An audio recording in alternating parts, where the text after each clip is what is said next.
Charlene, tem mais alguma coisa que você queira comentar dessa parte da sua experiência? Então, foram 10 dias de formação, você começou a atuar mais no contexto de saúde mental para ajudar na resolução de conflitos.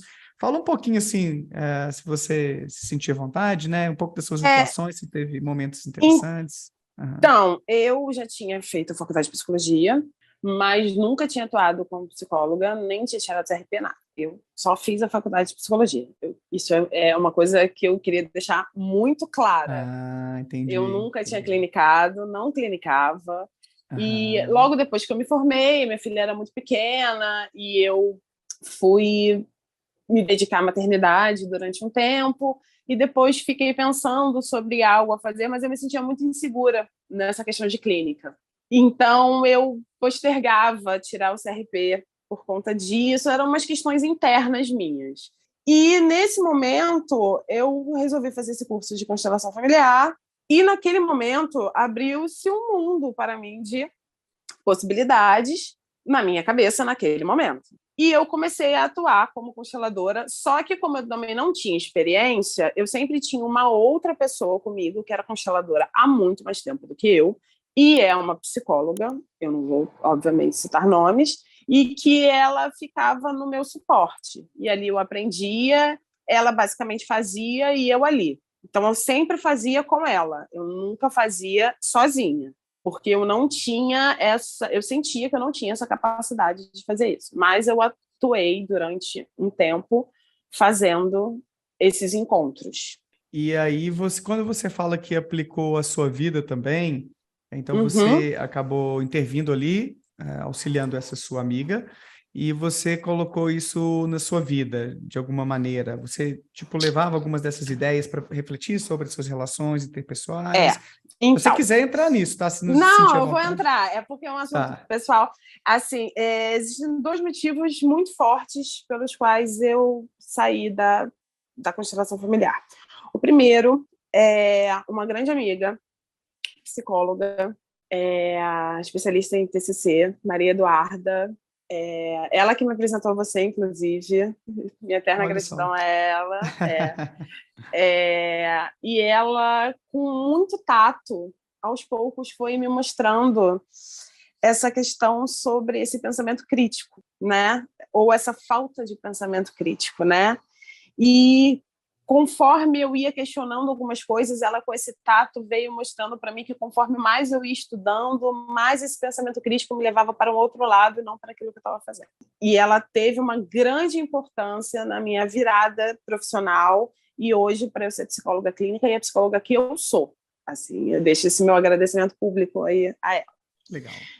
E outra questão que eu levei muito à constelação, a ferro e fogo, que é um relato muito pessoal, mas eu não tenho problema algum de falar, Ah, foi sobre um relacionamento, meu casamento, e que quando eu constelei sobre o meu relacionamento, que foi mais de uma vez, eu já estava em crise no relacionamento, mas a constelação mostrava que a gente estaria junto para o resto da vida, que nós éramos parceiros eternos, que nós tínhamos uma cumplicidade muito grande e que a gente era alma gêmea. você como Então, paciente, então, a eu como constelada, né? paciente, assim, Tá. a Uhum. constelada. Então, eu levava aquilo muito de forçar mais um pouco o casamento, relevar, tentar e não me separar naquele momento por aquilo, por achar que não, a constelação disse, né? Então assim, tem um sentido para eu estar com ele. Só que assim, é o pai da minha filha, então sim, nós vamos ter uma relação eterna, a gente vai ter esse laço eterno porque a gente colocou uma pessoa no mundo. Então, pensando por um lado lógico, sim, nós vamos ser parceiros para a vida, porque nós somos pais de uma criança.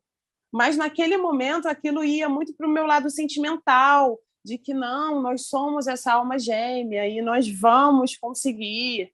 E existe uma parte muito complicada sobre a constelação, que eu até escrevi, que diz muito sobre isso, dos relacionamentos que são laços de alma indissolúveis.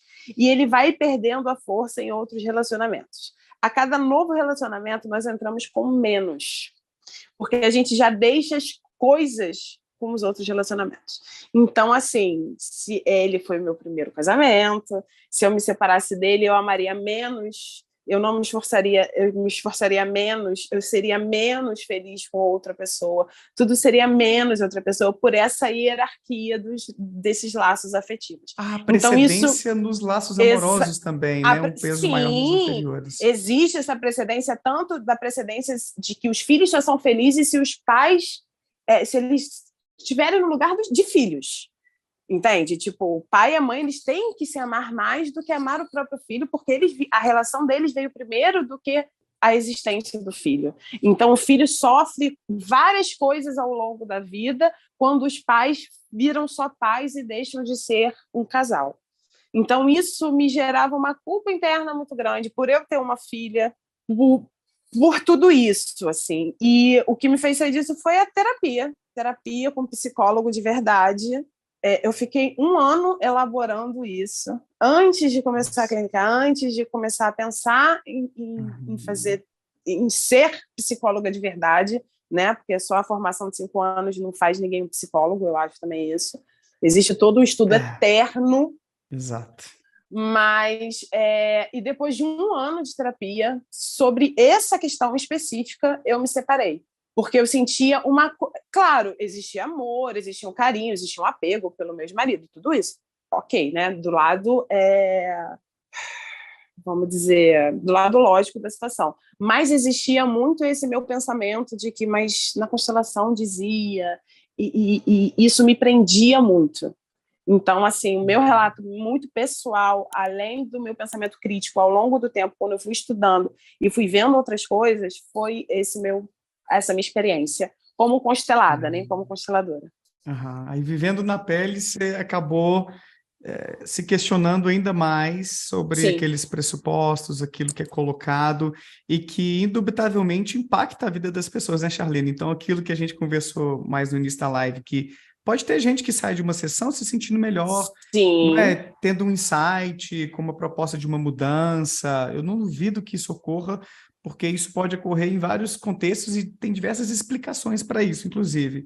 Mas pode haver impactos muito negativos também. Pessoas que estão ali... Eu tenho até, para fazer uma analogia aqui, né, da área que eu trabalho mais, ou que eu estudo, que eu pesquiso mais, que é sobre comportamento religioso, o relato do Juliano Zardetto, que podia ter tido uma melhora muito mais rápida do seu quadro psiquiátrico se ele tivesse buscado a ajuda de um psicoterapeuta e de um psiquiatra lá no início.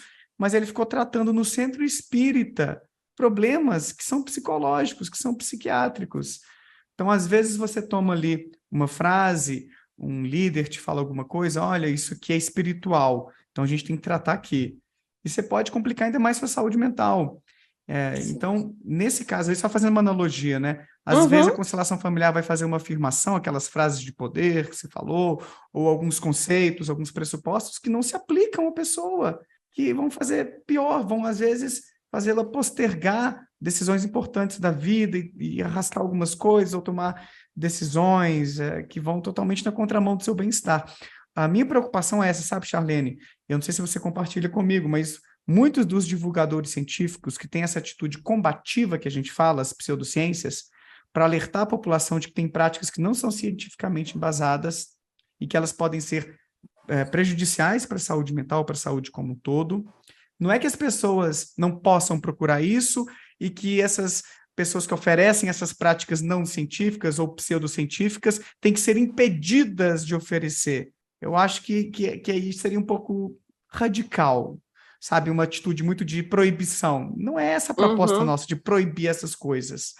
É muito mais de conscientizar a população de que há práticas para as quais a gente não tem evidências. Práticas que não são científicas, mas que são vendidas como se fossem, ou cujos proponentes apresentam como se tivesse uma solução, uma garantia de eficácia, uma garantia de segurança.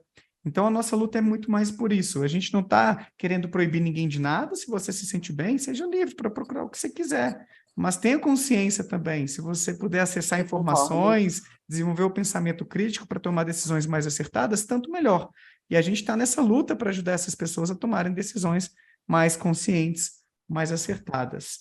Eu queria até reforçar isso para não passar a impressão errada, tá? Tem gente que às vezes vê pessoas como eu, a Gabriela Bailas, trazendo esses assuntos à tona, como se a gente quisesse proibir geral, mandar prender todo mundo, nada disso, gente. Ou a gente está querendo, a gente está brigando por pacientes, é uma reserva de mercado, eu quero ganhar dinheiro, não vem atrapalhar Reserva meu de negócio. mercado é pesada, né? Gente, pelo amor de Darwin, a Gabriela Baila, só para dar esse exemplo, ela é física, ela nem é terapeuta, porque ela não está perdendo cliente nenhum, porque ela não tem paciente. Então, as pessoas têm que tomar cuidado ao fazerem julgamentos sobre o trabalho de pessoas como a Gabriela Bailas, tantas outras, as meninas do Física e Afins, a Ana, a Laura, meu amigo do Blablalogia também, que é o Emílio, o Pirula, tanta gente que faz um trabalho para conscientizar a população, não é para menosprezar, não é um ataque pessoal, é uma discussão de ideias com a melhor das intenções, que é avançar no Concordo. debate sobre o que funciona, o que não funciona, de conscientizar a população para que tomem decisões mais acertadas. Charlene, a Eu gente está concordo. chegando aqui, que legal, a gente está chegando no finalzinho aqui da nossa pauta. Ah, Queria que ótimo. que você fizesse uma reflexão final, assim, por que você decidiu conversar comigo, né? Se você... Aposto que tem muito constelador familiar assistindo a gente, pode ter alguns que vão levar na esportiva.